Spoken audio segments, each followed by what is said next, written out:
What you're going to need is a small flathead screwdriver and a small Phillips screwdriver.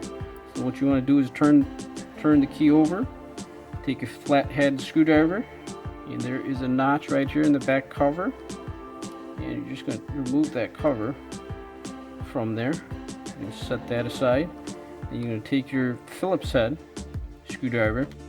There's 2 screws that needs to be removed, so you're just going to go ahead and remove those from there.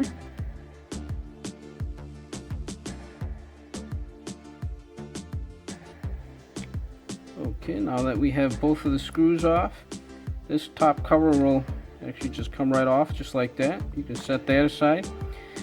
Now that's opened up, you can see the battery.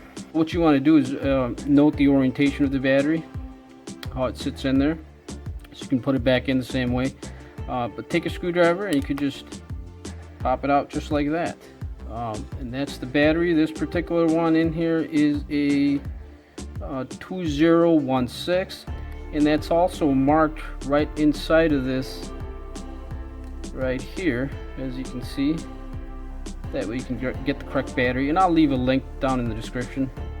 So once you have the new battery, put that right back in there once it snaps in, just like that.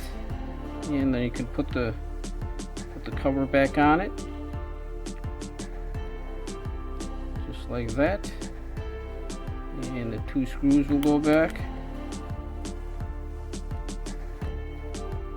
Take your Phillips head screwdriver and go ahead and tighten those up all the way.